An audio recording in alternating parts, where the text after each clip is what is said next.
If I can find out the meaning behind the desire, then I can show them a new strategy to get what they're looking for if I can't give them exactly what they're asking for. Like, so for example, in our house, we don't have a big backyard that people can play in, but what we do have is we have a game room that's got a pool table. So we don't have the backyard, but we do have the meaning behind the desire, which is we want to create a family bonding experience. That is really, really cool. It really now opens your ability to have so much more that you can actually sell to a customer. Beautiful.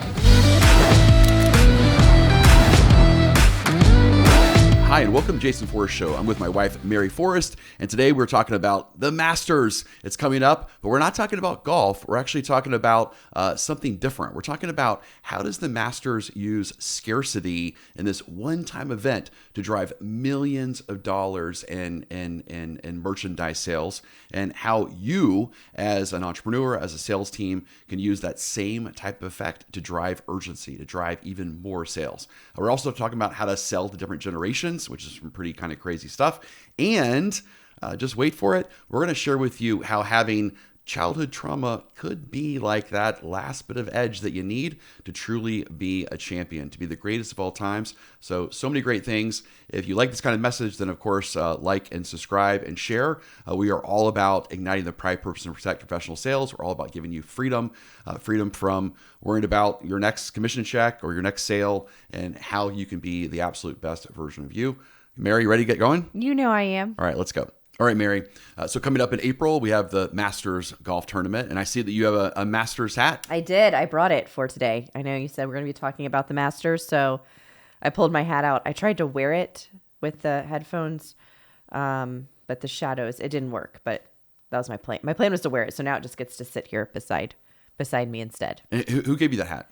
My friend Michelle did. So my friend Michelle, her family's been members at Augusta for I don't know, ever. And so her family does a family trip to the Masters every year. And last year, she brought our little girlfriend group, she brought all of us a hat back. So it's very fun. And how much does that hat cost? I don't know how much the hat costs. Probably a lot because it's from the Masters. It's like $80-$90. Probably, yeah. Yeah.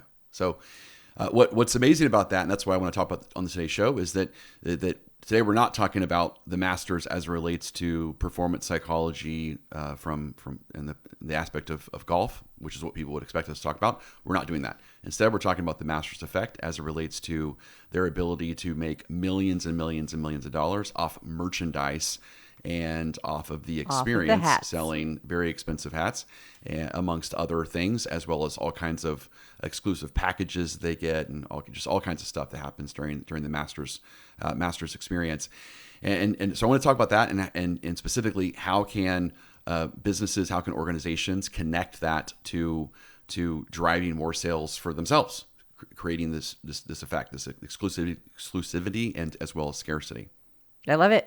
Okay, so let's break it down.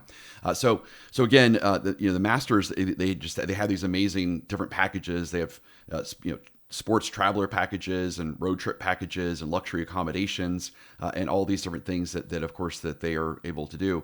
But why do you think that creating exclusivity, I can't even say that word. How do you say Exclusivity. it? Exclusivity.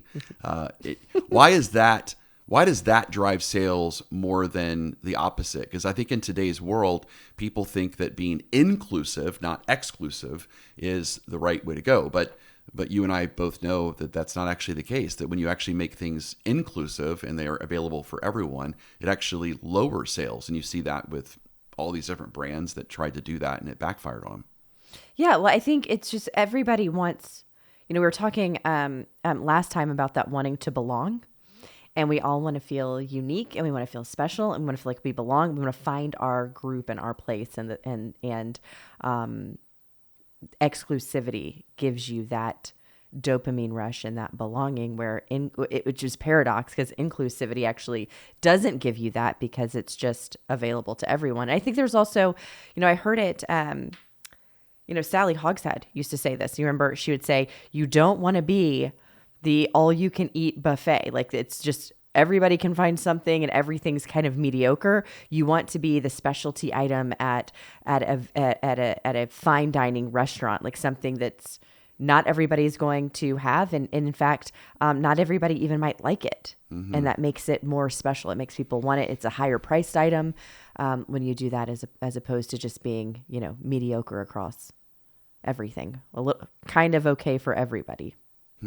So what's the allure? Because again, so many, it seems like there's a lot of brands that for some reason get sucked into this myth of being inclusive, and it's like we're right for everyone. Or I know a lot of times organizations fall into the trap, and we've fallen into the trap before as well. Of so who's your ideal customer? And you're like, oh, everyone's our ideal customer, and we could serve everyone. And so why do you think companies get sucked into that kind of myth that we can be for everyone and be inclusive? And how do we avoid that? I think they're afraid of turning down business. I think they're afraid of turning people away. And it is scary, especially if you're a new business and you're trying to make your payroll and you're trying to up your revenue and you're trying to get to some goal, and to think I'm going to turn somebody away is terrifying. However, it's one of the best things you can do. One, because you're marking out who you're really going to be good at, and because you're not great for everybody. I don't care who you are. You are not great for everybody. And so we are not great for everybody. That's okay. Because it helps us to know who we are great with. And if you're trying to appease everybody, you're watering down what you do. Yeah. So, okay. So let's talk about some best practices that people can do to really figure that out. Right. So I think this would be my immediate advice that I would give people listening right now is start with who is your ideal customer, not from the standpoint of just some kind of blank sheet of paper, but if you could wave a magic wand right now, and there's out of 10 customers that you're currently working with, who's the one that you're like, oh my gosh, I just want to spend more time with that person. That person, they get our product, they get our service, they get what we do, they're very grateful for it, they're appreciative of it, and so I would say start with that. I would say start with that person in mind, and then kind of do the work of, well, what are characteristics of that person, and then how can I do business with more people like that person? Would that be advice that you would give as well? Yes, absolutely. And I think the easiest next step with that is ask that person, how do I find more people like you? Mm-hmm. Because otherwise, you don't need to do it all on your own where you're running around trying to find the right people. We did that for a little bit, and we're like, wait a second. We'll just ask them, where are you? Mm-hmm. Where are more people that are just like you? Okay.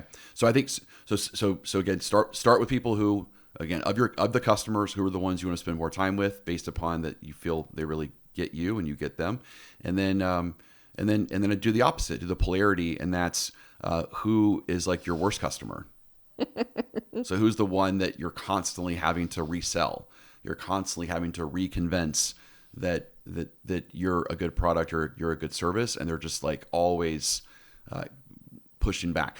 Not the fact that they're high maintenance. High maintenance actually could be okay because one of our best clients we have right now is actually, I would say, very high maintenance, but they're high maintenance in the sense that they just want more of what we can offer them.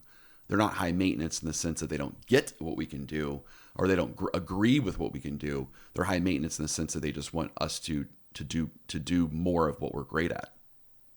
Yeah, absolutely. And I think a lot of our best clients have been high maintenance in that way. And what we've loved is that they also want a high level of excellence for us in the same way that we want a high level of excellence from us. And they want a high level of excellence from themselves in the same way that we want a high level of excellence from themselves. So yeah, I think the people that, when you're looking at those that you don't work well on, or who are those that you weren't successful with? I mean, that's one. Was your product or service not successful for somebody? Okay, let's make a list of what that is and those attributes.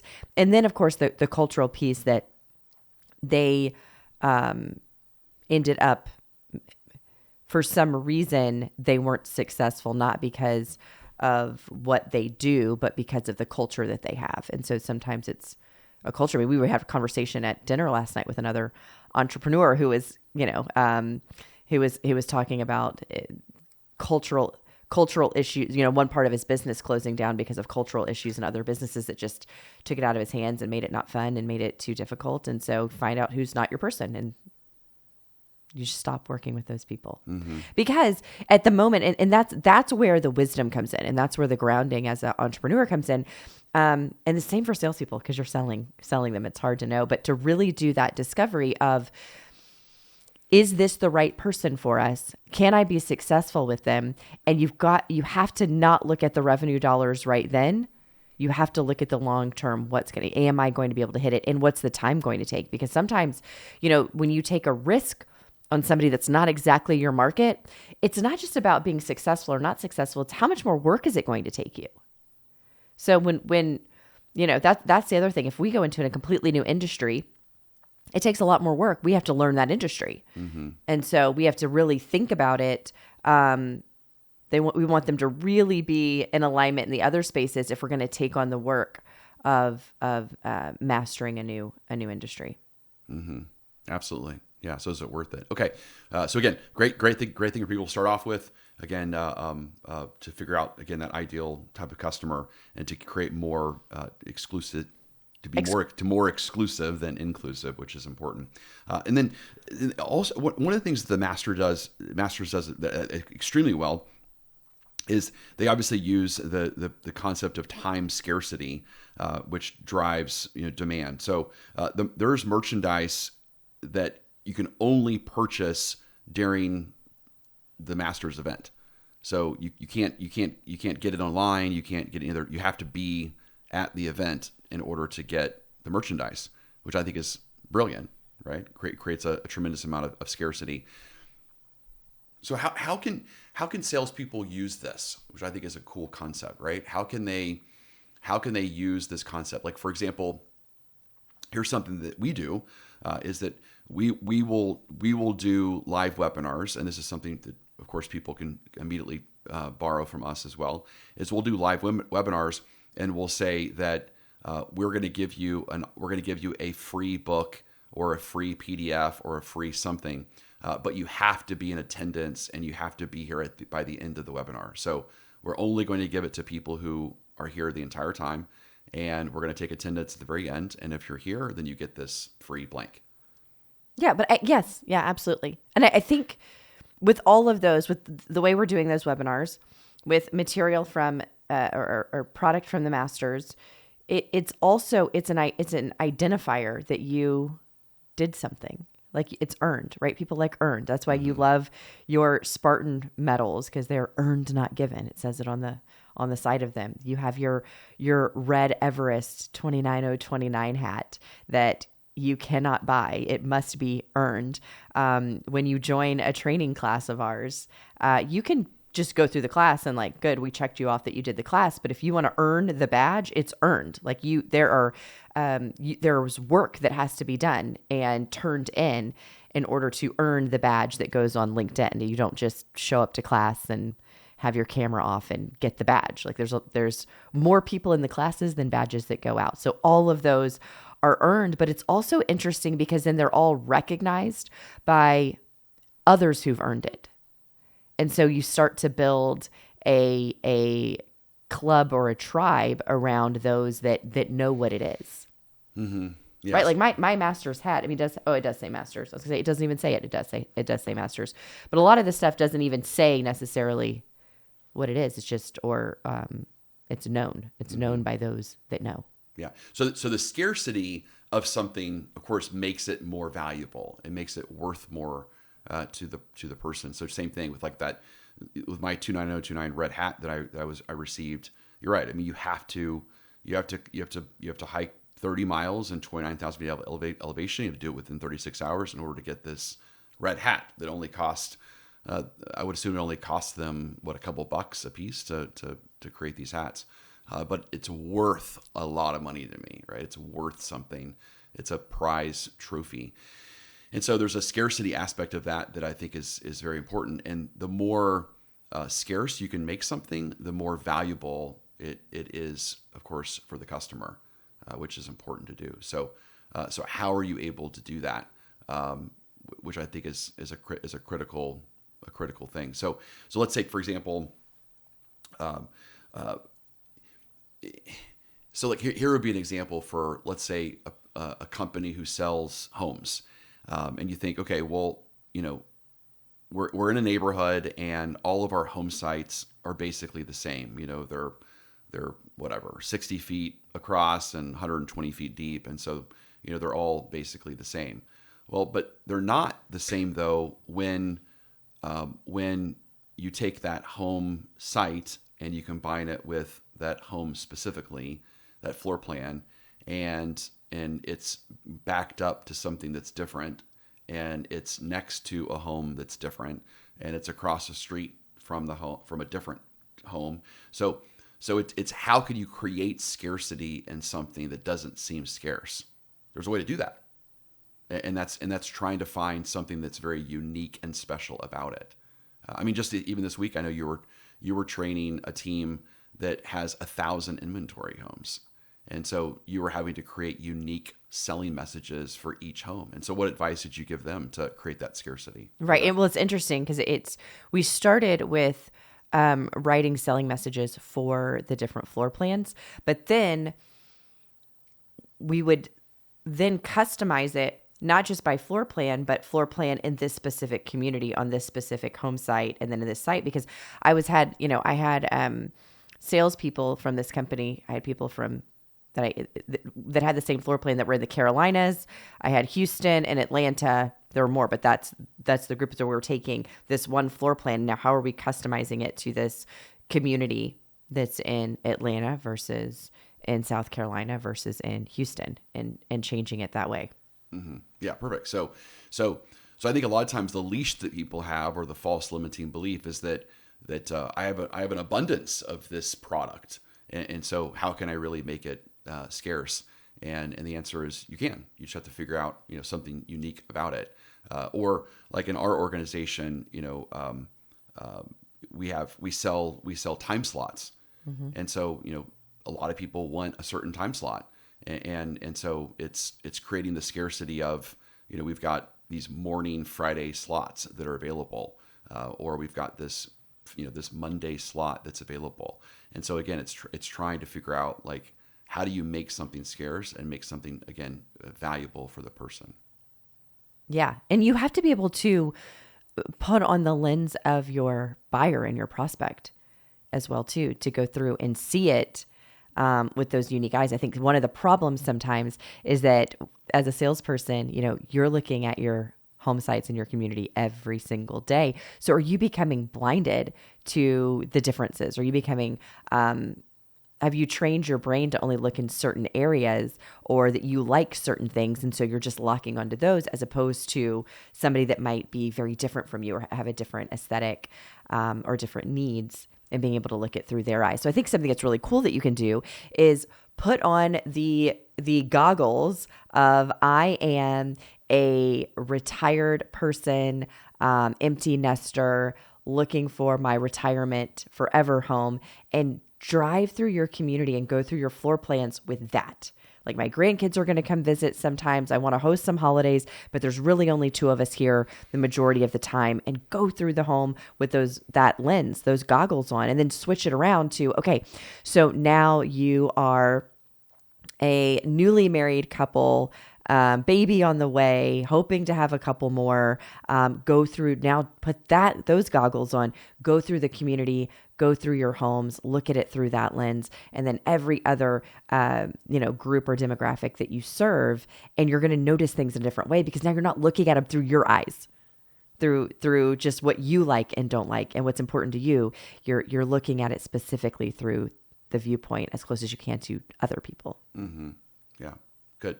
Okay. So scarcity obviously has to do with, it can't just be something that's a gimmick or a trick. It has to be something that's obviously specialized for the customer, and it has to be uniquely valuable for them.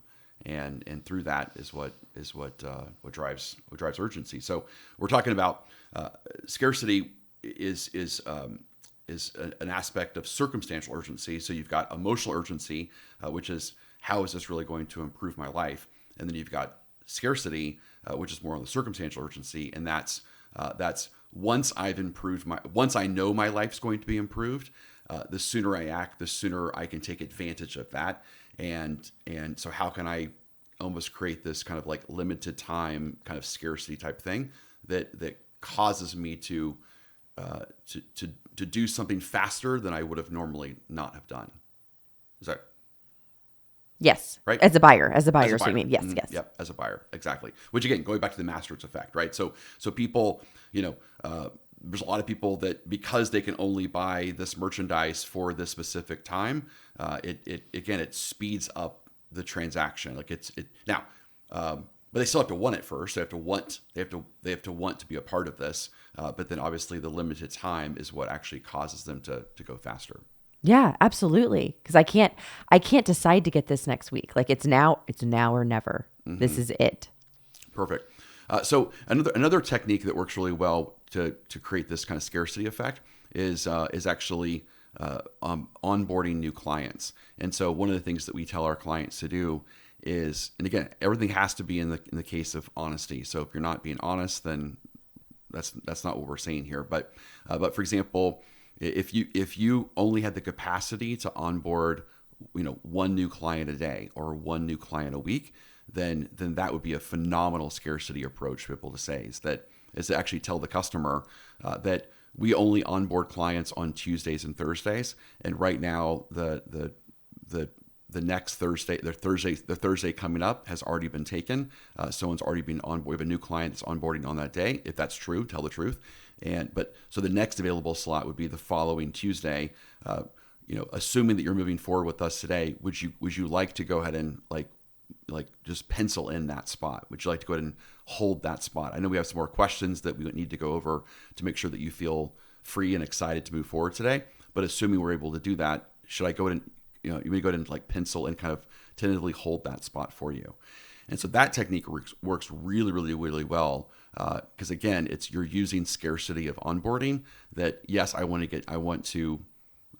get started faster, and so let me go ahead and hold that spot. Right, and what you're not saying here that I think is really important, I know it's what you mean, is that you're also doing this once they are 95% there. Mm-hmm. It's not that's not your opening question before your discovery of, hey, it's Mary, it's nice to talk to you, nice to meet you. Hey, we only onboard 2 days a week. Would you like me to pencil you in? We're doing the discovery first of making sure that they are the right person, that we're 95% there, and this is just, hey, let's make sure that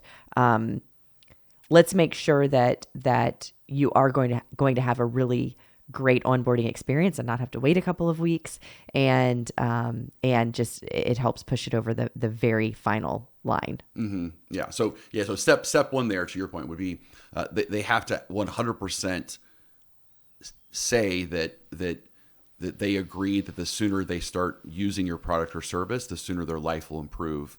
And so we've got to get them to agree that that's the case. And then once they agree that's the case, then we need to act as if that they want to take advantage of that as soon as possible. And so let's go ahead and lock this in and get you on board as quick as possible. And let's use this scarcity to make it happen. Yeah, exactly. Perfect. And so I use that approach a lot, and it works, brilliantly for us. And again, it's not a trick or a technique. It's again telling the truth to people great. So let's go ahead and assume that's going to happen, and let's go ahead and again pick a date here. Let's make it happen, and then we'll go ahead and pencil it in, and then we'll go backwards, and we'll actually backtrack and say, well, now it's penciled. Now that it's penciled in as far as when we're going to start. Now let's go through the following kind of loose ends that we have, which might be like picking one of the packages or changing part of the contract, whatever it is. Mm-hmm. But it's like you're dealing with the paperwork part after they've actually already decided to buy it. Yes. Yeah. And I definitely do that, especially if somebody wants days, right? They want days with you or me. I've got limited days mm-hmm. to go and travel to a company. So if you want those, we better figure that out. And so a lot of times when they're doing that, I'm definitely figuring out those days sometimes before the contract mm-hmm. is even finalized and signed, just because that's a major thing. And they're really, that's legit scarcity. Mm-hmm. Yeah. So it works really, really well for people, again, who are selling a service and they're selling a time. They're a pay-per-click, an ad agency, pay-per-click service, SEO service. Again, so they're selling like their time, I think is a great kind of way to use that because they've got scarcity, they got limited amount of time, and so of course they can basically use that as a way to drive urgency with that. But obviously it also works with a product as far as a limited amount of product as well. Yeah, absolutely. Perfect.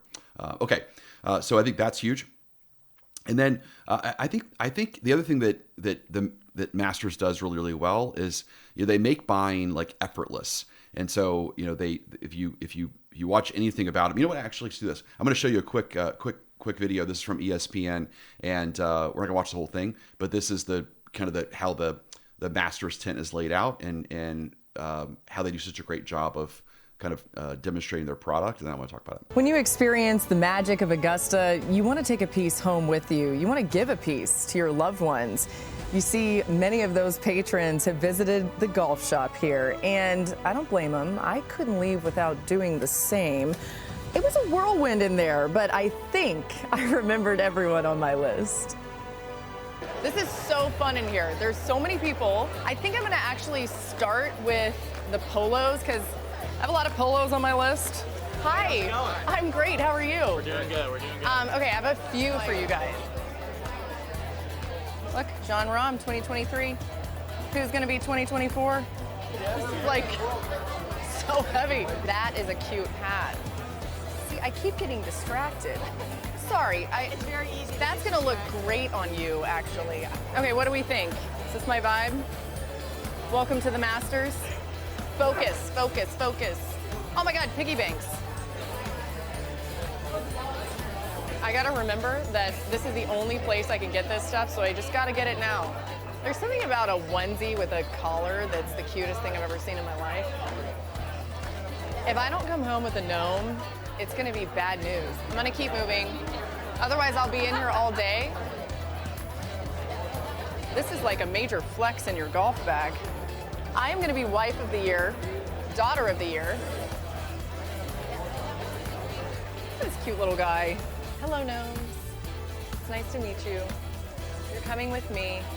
All right. So again, it's just a great video that ESPN did. Again, talking about the Masters experience. I mean, you can even hear her say that she made even a comment at one time that I'm just going to buy this because it's the only time I can get it. Yeah, but also the other comment that stood out to me is I'm going to be wife of the year and I'm going to be daughter of the year with these gifts, and that's true too. So it's also giving you, when you have that scarcity and it's something that you can gift, the how good you feel as a purchaser and as a gift giver. It ups that, right? It's not just any gift. It's a very special gift. And I know this because think about all the concerts, especially the ones we've taken the kids to, and there's like really, really long lines for T-shirts. And then what do we do? What do we do when we're in that line? Do you remember? Okay, every time you get on Amazon and you're like, hey guys, we don't have to wait in this line. True. I'll Amazon the concert T-shirt. It'll be at our house tomorrow. Yeah. And we don't ever wait in line for it. Yeah. You can't do that here. That's right. You're right. Yeah, it's good. That's a really, really great point I didn't think about. You're right. So you're saying, yeah, because at the concerts, I immediately get on the Imagine Dragon on Amazon or whatever, and I find the Imagine Dragons T-shirt because I'm like, I don't wait in line. But what they're doing is they don't that gear, that swag is not available except for here. So they make it impossible to do that. Right. Yeah, which is amazing. But, which makes it more special to get, right, too? Right. Because I think, too, I mean, I don't know, but, like, I think for the kids, then when they have their Amazon T-shirt from it, it's a little different. Probably not the same. Yeah. Not the same as the one that you could only get at the concert. Like, I think as soon as they know that we can Amazon it, it's kind of like, oh. Right. So it's not as special. Yeah. So what is that called then when someone says, I'm going to be the wife of the year or the mom of the year when I buy this? Like, what is that? What is that? It's like an identity? Yeah, I mean, it's significance for the gift giver. Yeah, I think it's really interesting. And again, this is just a new thing that I'm thinking about because that's why I buy all my stuff. Well, not all of it, but a lot of my presents I buy for you are from Etsy. So, because nobody else will have them. Yeah. Is that what it? Yeah. I'm a huge like Etsy person, which might be a weird thing for a guy to say that I love shopping on Etsy, but I do it because I want to give you one of a kind gifts, and I want to be the husband of the year for you, and I want to it's like just this unique thing, which is why why I've created, bobblehead dolls of the two of us, which you can't just buy anywhere. You have to buy on Etsy. I mean, there's just specific things, jewelry, like one-of-a-kind jewelry that, no, not knocking, the Kendra Scott jewelry. I mean, I think Kendra Scott's an awesome human being, and we've seen her speak. Yeah. But if I got you a Kendra Scott piece, I would be concerned that someone else would have the same piece that you have. But if I buy this piece from Etsy that, some handmade person or some mom and pop shop, then I know that, that we don't have to worry about that. Like you get this one piece, and it's just for you. Yeah. I mean, and there's a scarcity right there. There's only a few pieces or only one that's exactly like this. Mm-hmm. Yeah. Yeah. Which is, I think, which is absolutely fascinating. So, okay. So, and then the last thing that, again, they just do so well too, is just removing the resistance. They have such a great kind of buying system or a selling system over there as far as how they lay things out, how they make it very easy for people. They, of course, give people like bags to be able to put their stuff in. And so I think it's impossible. I think it's very, very important for people to constantly be thinking about like their checkout process when it comes to their online website. I know like one of my pet peeves is that if Apple Pay is not an option, then I will not buy it. Like I have to be able to like use my face and be able to buy it, or put my thumbprint in and be able to buy it. Like I have to be able to have like that effortless experience. I can't stand when my credit card is like saved in there, but then it still asks for my like 3-digit code or 4-digit code. And then I have to go find my wallet and find my credit card. I'm like, why is my credit card even in there? Because I don't have my code memorized. And but that's not an effortless experience. It's about creating things to make it easy for people to buy. And so I think it's important for people to kind of watch those areas of friction that they have and figure out like, how do I remove the friction? And so what advice would you give people on, let's take, for example, when people are setting appointments, like I think this happens a lot, right? When people are setting appointments and there's like a no-show ratio that's pretty high. And I think that no-show ratio is high because there's some sort of friction that comes up that doesn't make it easy for them to make that appointment. What advice would you have if people are having a high kind of no-show ratio on their appointments? Well, I don't know. I'm not really sure where, what's coming up for me is a little bit different. So I'll let you answer this too. Maybe I'll get to where you're going with this, but to me, it's, I always want to look at first thing of how far out are we booking our appointments, and why is it the reason out? I was talking to one of the companies that we work with last week, and they said they were doing really well, but they were having more no-shows. And the first thing I said is, how far out are your appointments booked? And he said they're like 7 to 9 days. Now, the reason there's 7 to 9 days for them right now is that they're just booked up. I mean, they're booked for 7 to 9 days. But I've always found like a 3-day is a really good sweet spot of people showing up. Because if we're going past that, they're kind of over it. And other things, there's too much stuff, right? You have too much time for other things to come up and for it to feel less important to them, that there's more separation. But if I can get an appointment within 3 days, it's still fresh and people are excited about it. So that's one thing that I look at. I look at then also, if you're going 7 to 9 days out or more than that, is what's happening from your company and the prospect in between there to keep them excited about it and to keep them learning more. But the other place I was going to it is the amount of times where I go in to book an appointment. And like with you, you're saying if they don't have Apple Pay, you just don't buy it, right? Well, for me, it's when the booking the appointment becomes difficult online. I just stop doing it. So there's a lot of times for me, it's not about booking an appointment and no showing. For me personally, it's I'm halfway through the booking process and I'm like, if this is this difficult right now, like I'm not dealing with this company, and I just give up on it. And so, I mean, and I can think about any of the like membership things that we've canceled in the past is usually because it's too hard to book an appointment. And I'm just like, it's not worth my time. Yeah, 100%. 100%. Well, I love the idea of I love that on the whole no-show concept of the appointment's kind of too far out. I'd also say to that, a couple of things that come to mind is if you don't have enough appointment slots, then what I would advise to do is actually have shorter times. So for example, instead of booking like a 16-minute meeting, is book just a 15-minute meeting. And again, that would not be the ideal, but if instead of going 7 days out, let's go 3 days out, but only book a 15, and then the sales rep on that 15 can hook them enough in order to schedule the next appointment, and therefore that show up rate would go up. As well as one of the things that we do that works tremendously well is as soon as that appointment is booked, then like by the appointment setter, the salesperson immediately sends out a dub video. So they send out like a little video message that's basically like introducing themselves, building that personal connection. And then another thing that we like to do too is we'll usually send them some sort of gift. And so we'll use the law of reciprocity in order to, say, hey, we're really looking forward to meeting you.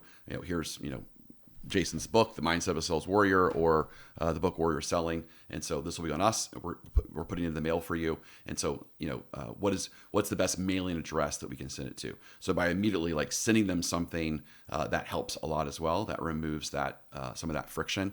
And then of course, the day of having that text message, to the person, hey, I look forward to talking to you. Here's what we're going to talk about. Look forward to that sort of thing too. So those are all things that you can do to kind of create that experience. Yeah. And I think too is just to add to it, I got excited then when you started speaking, is I think a lot of times what people do is they're trying to be ready, but they send the prospect work to do. So like, here's the things that I want you to be prepared with, or here's the things to know or to have ready. And a lot of times that just feels like work to a prospect. I'm like, oh, I'm kind of calling you because I don't want to do all of this. But now you're asking me to do work and you haven't done any work for me yet. Yep. But you're wanting me to come in. And so I think we need to be really careful about that and making sure that especially, as the salesperson, your job is to take things off somebody's to-do list. That's whether you're a service or a product. You're selling a home, you're taking all of those questions about a home off their to-do list. You're helping them make those decisions. If it's like us and it's a service, you are there to make your clients' lives easier. You are to take things off their plate. So you should not be giving them things and giving them more work to do. They already have enough work to do. The reason they're calling you is to do some work. So don't start the relationship by giving them work to do. Because that's another reason that somebody's like, okay, and then they get stuck because they're like, oh, I haven't done all those things. I just won't show up to my appointment. So don't give people work to do. Do the work for them. Yeah, and I think it's because I love that concept, and I think so many human beings are really pleasers, and they want to be pleasing, and so they want to do a good job. And so you're right. I think the reason why they will no show you is because instead of just being honest of I didn't do the work, I'm not prepared, I'm just going to avoid the conflict and just ghost you. Yep, absolutely. Yeah. And I think that's the reason why we people get ghosted. Period. I think we've just given them too much to do on that follow-up appointment, and they don't. Again, they want to be pleasing, and they haven't done a good job as a customer, and they feel like they're doing a good job, and so they don't want to let you down, and so they're not like ready for these, so they just ghost you. So they just want to avoid the conflict. Yeah, more and more. I think in our society, people are so uncomfortable with conflict, especially like that face-to-face conflict. They're very good on a keyboard having conflict anonymously, but face-to-face do not want conflict. And so ghosting and all the ghosting and relationship ghosting and sales ghosting and all the ghosting, I don't want to deal with the conflict of it. Yeah. Okay. Well, speaking of that, it reminds me of the whole quote of "without conflict, there's no change" that we say all the time. And one of the things that we teach leaders is this idea of the transformation cycle. And what's transformation cycle? Do you remember? Of course. Yeah. So awareness, number 1. Origin. Number 2. Purge. Number 3. New strategy. Number 4. Gratitude in the middle. Yep. And it's all around the idea of gratitude. So normally we teach transformation cycle as really a kind of a high chunk kind of coaching process of here's how a leader can transform a salesperson and get a salesperson to be kind of the best version of them. And so we'll teach it from that perspective. The other day, I was working with a sales team, and I taught them the transformation cycle as it relates to getting a customer to change. Because it's interesting, because if you think about, the whole concept of a conversion rate comes from the religious term of conversion, and it's how can I convert your thinking? How can I change your beliefs and change your thinking? And so therefore it would make sense to transform, to go from a transactional salesperson that, a customer says, I'm looking for a 3-bedroom, 2-bath house. Do you have it? I do. Would you like to buy it? Yes or no? That's a transaction. But going from a transactional salesperson to a transformational salesperson actually requires kind of learning this idea of the transformation cycle, which is interesting. And so, do you want to tell you what I taught? Yeah. I want the example. Okay. So the example is I said, okay, well, let's start with awareness. So awareness obviously is bringing to awareness, what the customer is really asking for. So let's say the customer says, I'm looking for, a large home site. I want a large backyard. Okay. So we need awareness of, well, like what specifically, like what's the why behind that? Well, I want more space. Okay. That's still not enough though. So then we got to go to the origin of it, right? And the origin of everything is, well, what's driving this? Meaning that the reason why people want a big backyard, it's because either like when they were a kid, they had a big backyard and there's some sort of like family anchoring to that. Like it's a time where, we had a pool and we hung out in the pool, and it was a great like family memory, or we played football or we played sports, or we did something with this big yard. Or we did not have that as a kid. And so we were envious of, the other kids that had it. And so the origin it's either I had it as a kid and I want to have it again, or I didn't have it as a kid and therefore I want to give my family something that I didn't have. So then it's figuring out the origin. Very cool. I like that. Pretty cool, right? Mm-hmm. So then we go to purge. And so purge is actually them sharing the frustration that they're having by like the struggle they're having actually getting what they want. Okay. And actually getting the customer to kind of share the struggle of the disappointment that they haven't got what they want so far, and why is that problematic, and kind of clearing the space. But again, it all has to be surrounded by gratitude. So I'm grateful that the customer is sharing this with me, because the objection's not between the customer and themselves, or you and the customer, between the customer and themselves. And so I'm grateful they're sharing with me. I'm grateful the awareness. I'm grateful that I get to know the origin story. I'm grateful that they get to share kind of the frustration that they can't get exactly kind of what they're looking for from when they were a kid. So then it inserts new strategy. And here's the cool part of new strategy is that if I can find out the meaning behind the desire, then I can show them a new strategy to still accomplish I can give them something else, some other way, some other vehicle to get what they're looking for if I can't get them exactly what they're asking for. So for example, if the meaning behind the larger home site is that I want to give my kids the same type of family bonding experience that I had with my dad and my mom, but the company doesn't, the builder doesn't have home sites that are available. Well, then how can I find that somewhere else? How can I give them a new strategy to match up that meaning behind the desire? For example, could it be in a game room that creates a family memory? Could it be in a community center, in the neighborhood? Could it be in hike and bike trails? Could it be in a park? Like how else can I still, again, accomplish and solve the meaning behind the desire, even though it's not in the obvious way that the customer's asking for? Yeah, because you're saying what they really want is they want a place to bond as a family, not that they really want a yard. So if I know they want a place to bond as a family, now I can use that and help fulfill that for them. That's it. Yeah. So I need to find the meaning behind the desire.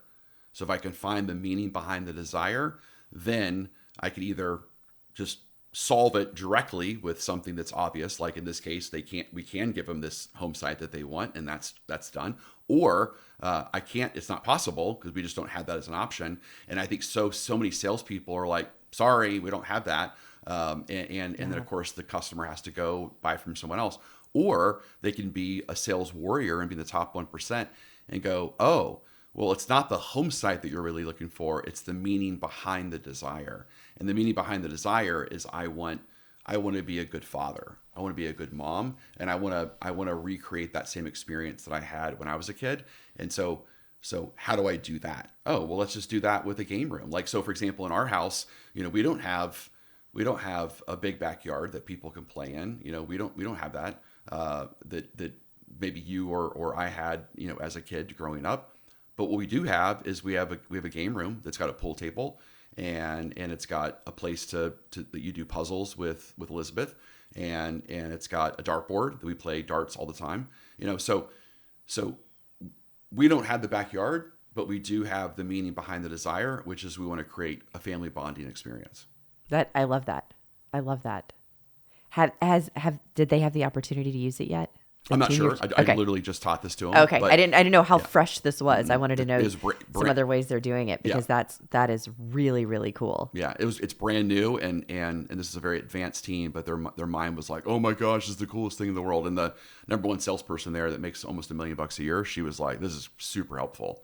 And she's like, it's just a great concept, because once you start figuring this thing out of the meaning behind the desire, then it really now opens your ability to have so much more that you can actually sell to a customer. And you're not so like, you're not so locked in on the surface of, I don't have the surface thing of what they're wanting. Instead, it's, don't worry about the surface thing of what they're wanting. Focus on the below the surface thing of what they're wanting, which is the meaning behind the desire, and just get that figured out. So you want to hear some ways that some other things I taught them? Sure. Okay. Let's do it. So because the question they asked me was, well, Jason, how do we kind of go deeper? How do we use the transformation cycle in a deeper place? I said, well, number one, I said, you want to focus on the layups, right? So what's a layup? So a layup is an easy shot. And it basically means whenever the customer says something out loud that they like, you immediately can assume it's something that they had in their previous life and they want more of it, or it's something that they don't have in their previous life and they want to fill the void of it. Yes. Right. And so just like leverage that. And so, for example, so in that case, they're bringing awareness and they're like, oh man, what a beautiful kitchen. And I love all this space and I love how open it is. So the average salesperson goes, yeah, isn't it nice? And they just immediately ignore it, right? Or they move on. But a transformational salesperson, not a transactional salesperson, a transformational salesperson, again, is going to try to figure out the origin. And the origin is, hey, it's interesting. I'm curious. So tell me, I see you're lighting up about the kitchen. I see you're lighting up with all the cabinet space. In my experience, it's usually because it's something that you have in your home now or in your previous homes, and you want to make sure you have it again, or it's something that you've never had, and therefore it's just always something you've always wanted because you've never had this. I'm curious, which is it for you? And the customer's going to say, oh, I've never had this and I have to have this, or no, we've always had this and I want more of it.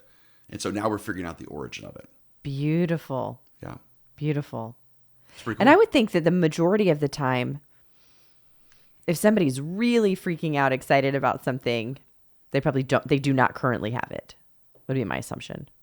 Correct. Yeah, I think so too. And then the second way that I told them to do it was something they get frustrated with. Right? So if they're criticizing something, if they're getting frustrated about something, and hopefully it's more about the competition than it is you, then again, same thing, you can lean into that and try to find the origin of the frustration. Is the origin from, so let's say they're criticizing, the quality of something that they see. Let's say it's quality of the construction or whatever it is, of the different builders that they're seeing.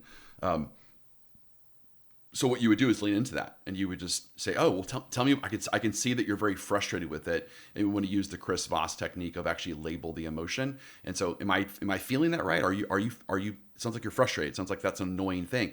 And again, by doing that, they're going to tell you immediately. They're going to say, "I agree. Yes, I am frustrated," or they're going to give you a different emotion. And then all you're going to do is just say, are you frustrated because you've had bad quality experiences with your previous house, and you're really concerned about like buying another house in the future that like had some warranty problems or some issues, or you come from an older house and you feel like they just aren't built like they used to be built. So I'm curious, where is this coming from? Where is this passion coming from with you? And they're going to tell you. They're going to tell you they have crap houses in the past that had horrible warranty issues, and they don't want that anymore. Or they're going to say that they just feel like houses aren't built like they used to be. And either way, I found the origin, and now I'm going to let them vent a little bit. I'm going to let them purge, and then I'm going to see if I can redirect them and show them how we do things that are different, and hopefully solves that problem they're concerned about. I love it. Well, and I love that venting, that purging place is they can't hear anything from you while that's racing in their head, while they're still frustrated by it. Once they get it out and say it, it's released, and now they can actually listen to you. Because I hear a lot of people on sales teams, a lot of sales professionals that say they're saying really great things, but the timing is so early, the person is still in their head frustrated about something, that they're not hearing the beautiful news that's coming from the salesperson's mouth. So we have to kind of hold again, wait, allow the person to say everything, and then come in with a redirect and an answer to solve that problem once they're in a space that they can hear it. Mm-hmm. That's great. What else are you noticing out there? Well, I was looking at earlier, I thought it was really fun. I was looking at several different articles and reports on how to sell to people in different generations. Oh, that's cool. I thought it was fun. One, I didn't know this. I'll start with boomers here in a second, but Gen X is also known as the forgotten generation. And there are all these news clips, all these screenshots that I found of people giving data on the different generations and just totally leaving Gen X out. So I'm sorry, honey. Okay. So here's the fun things about boomers. So boomers,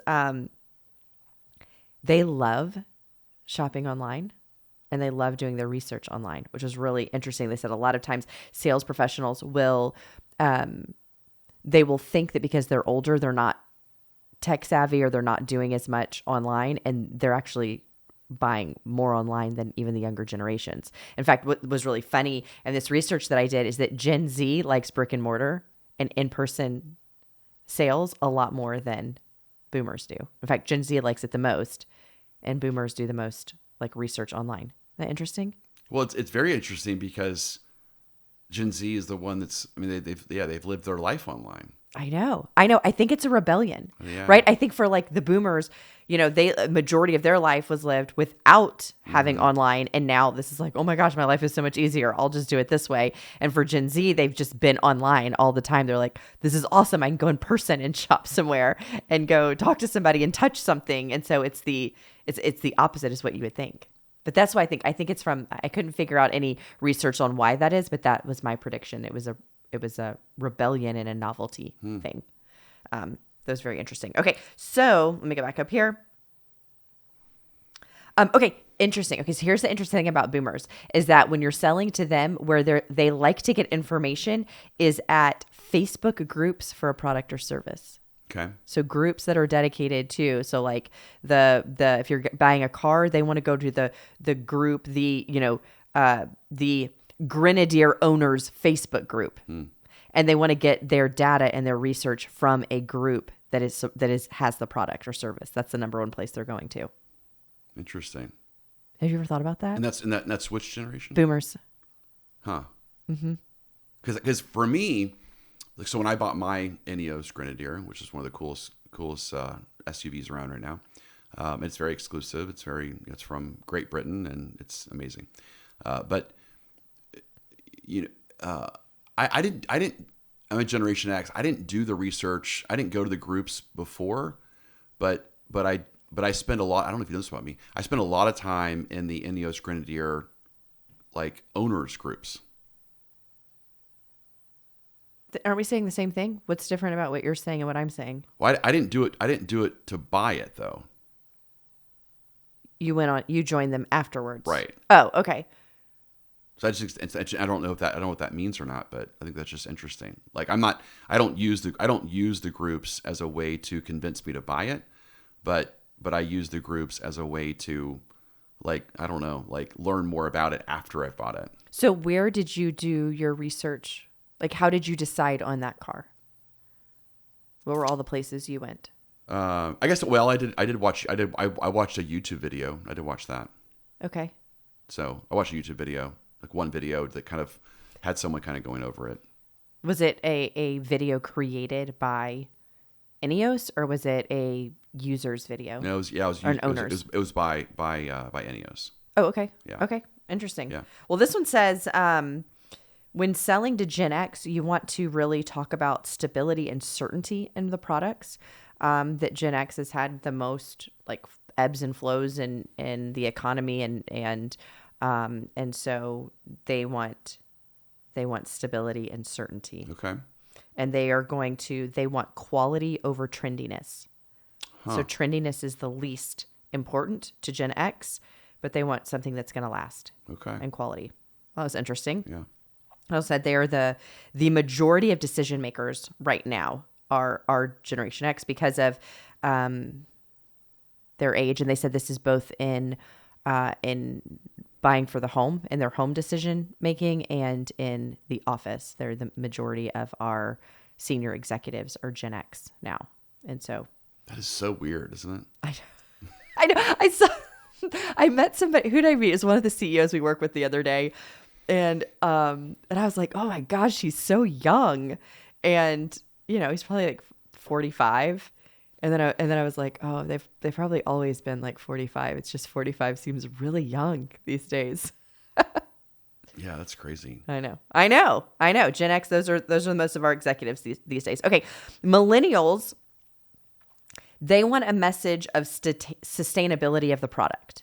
So they want something that's good for the earth, that's going to be sustainable. That's you. That is totally me. Yeah. I know. That's totally me. And they want to know that the company, this is like a bonus, is if the company has handled social issues well. Huh. Do you care about that? Sometimes. Like, give me an example of that. Like, what is that? I don't know. I think it's like, to me, it's like, what are they standing for something? So I don't know that I care about it, but I do care if I see them standing for social issues or getting into things that I don't think they should be involved in. Then I'm turned off by it. Okay. So like but millennials want to support companies that have the same values that they have. Okay. Which I do. I mean, I'll say this a lot. I do. I mean, that is me though. I mean, that's why I want to support small businesses. I'm very into our small businesses. I like to train smaller businesses. Mm-hmm. Personally, our company trains all size businesses, but personally, I like being with the smaller businesses and I want to know that what I'm helping people sell or what I'm buying is good for the earth. I mean, that's really important to me. Mm-hmm. But a lot of, I will say this, and maybe it's just because of who I follow, but most of the YouTubers that I watch, whenever they are talking about what they are purchasing or who they're partnered with, they do share the values of that company. And I am partnered with them because they are a company that believes in blank, blank, and blank, which is, that is me actually, as I say it. And there are products and there are companies that I don't support because our values are not in alignment. And so I don't want to support a company whose values are very different than mine. Make a difference with money, but I'm all millennial there. And then Gen Z, interesting, they like shopping in person more than any other generation. To influence them, they like to hear from online influencers. So they are the most influenced by influencers, which I thought was that made sense once I read it, but I hadn't thought about that. It also said they're the most frugal. Now they also have the least amount of money, but they're also they were saying compared to other generations when we were their age, they are more frugal than we are. They're very conscious with how they're spending their money. And so when you're selling to them, they want to know that they're receiving a good deal, and that they're not being overcharged. And so if you're selling to the Gen Z market, that's going to be an important message to share with them. All right. Aren't these interesting? Yeah. So it is interesting, but I don't know. That kind of stuff always messes with my brain because I feel like people, I don't know, can get leashed or get rules on that. So is there, what would be the advice where they could kind of sprinkle all of this in? Like how do they do that? You know what I mean? Like sprinkle all it in just across the board. Like here's something they should do with like every buyer. Every buyer, they should do these things just to. Yeah.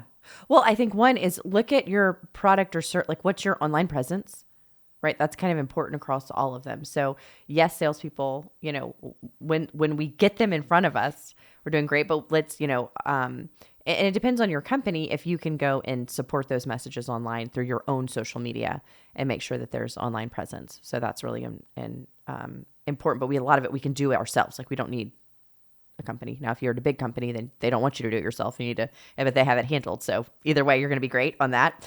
I think, knowing, like, look at the words certainty in our products and services. Well, we should always have a message of certainty in our products and services. Why someone should feel safe buying with us. Quality, so if you're doing safe, you're doing quality.